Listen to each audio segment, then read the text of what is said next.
Save 10% of every paycheck and you'll become rich. You've heard this phrase 1,000 times. In books, in courses, from financial gurus. It sounds simple and beautiful. Just 10% and in 20 years you're a millionaire. But wait, if it's that simple, why isn't everyone rich yet? Why do millions of people save, accumulate, economize, and still stay in the same place? And the truly wealthy, did they actually get rich this way? By saving 10%? Today we'll break down one of the most popular financial tips of all time. Is it true that saving 10% is the only way to get rich? Or is it a beautiful myth that's actually keeping you from truly getting rich? Get ready, the answer will surprise you. And at the end, a bonus fact that changes everything. Let's go, time to figure it out, myth or reality? To understand where the 10% rule came from, we need to go back 100 years. In 1926, George Clausen wrote the book The Richest Man in Babylon. It was in this book that the advice first appeared. A part of all you earn is yours to keep. The book's main character Arcad teaches, pay yourself first. Save at least 1/10 of your income. The book became a bestseller. It has been reprinted for nearly 100 years. But Clausen wasn't the only one promoting this idea. In the 1990s, Robert Kiyosaki in Rich Dad, Poor Dad repeated the same principle. Pay yourself first. Don't spend everything. Save 10%. Then came Dave Ramsey, then Tony Robbins, then thousands of bloggers. All of them repeated the same thing, 10%, the golden rule of wealth. But here's what's interesting. Clausen was not a financier. He was an advertising man. His book was originally written as a series of advertising pamphlets for banks and insurance companies. Banks distributed these pamphlets to clients. The goal? To get people to bring their money to the bank. So the most popular financial advice in history is essentially an advertisement. That doesn't mean the advice is bad, but it means its origin is marketing, not science. But marketing or not, this advice survived 100 years, so there must be something to it. Let's find out. First, arguments 4. Why do people believe this? Argument number 1, it works mathematically.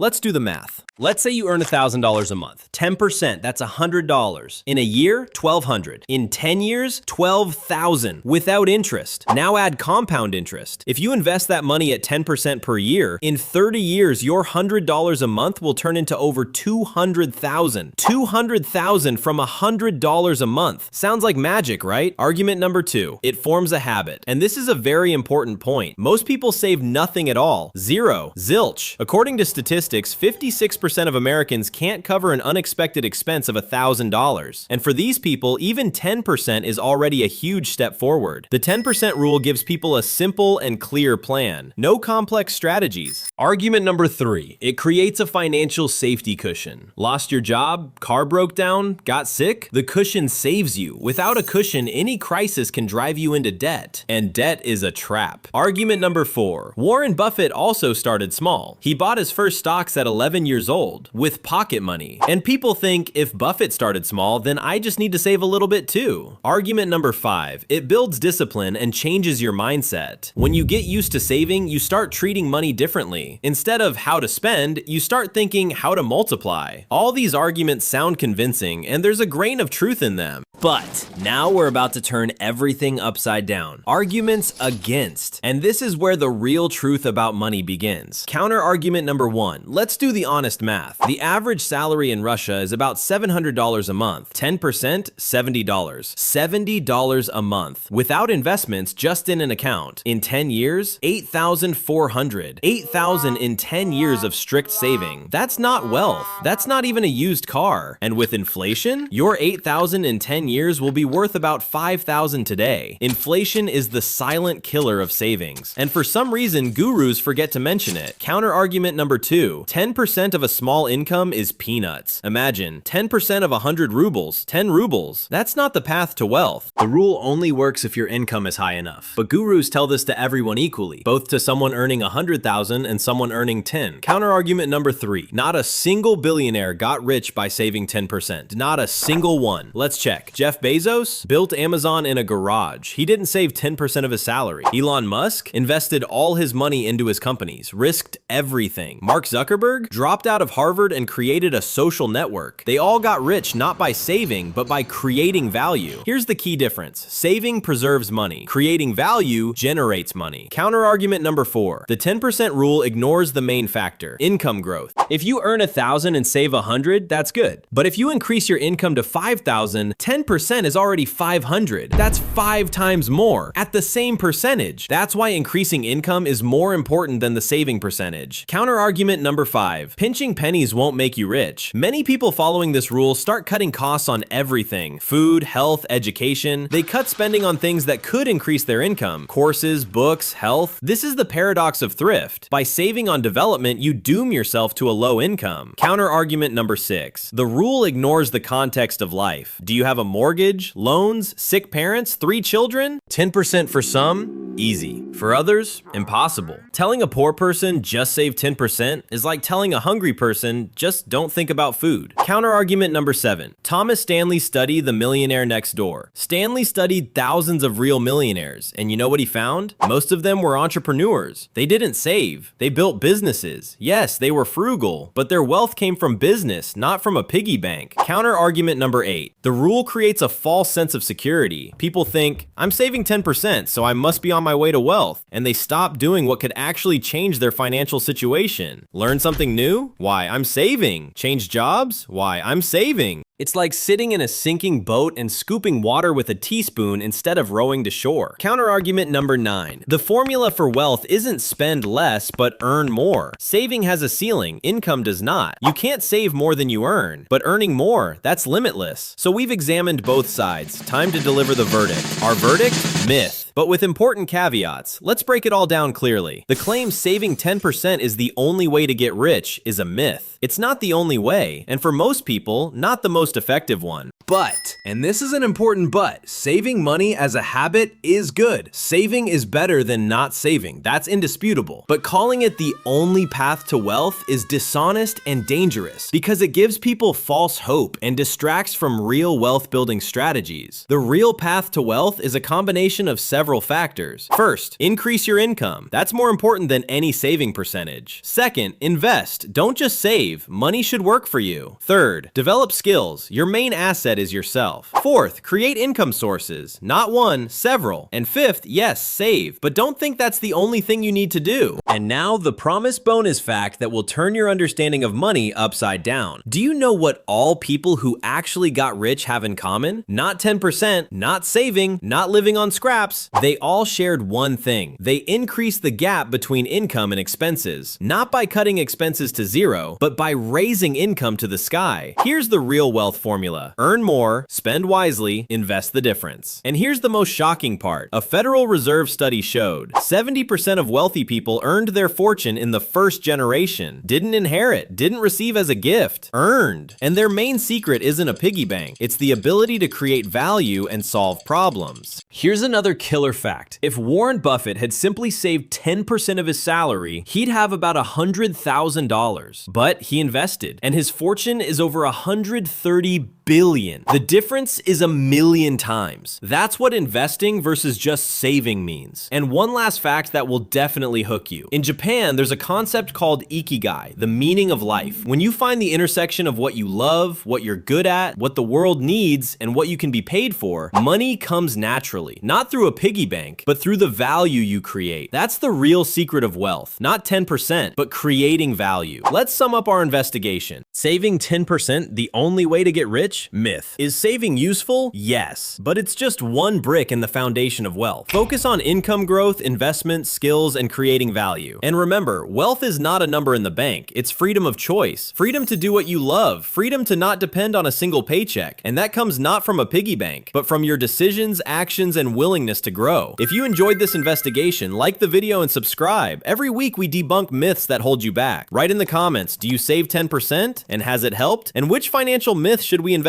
next? This has been the channel Myth or Realm. Until the next investigation.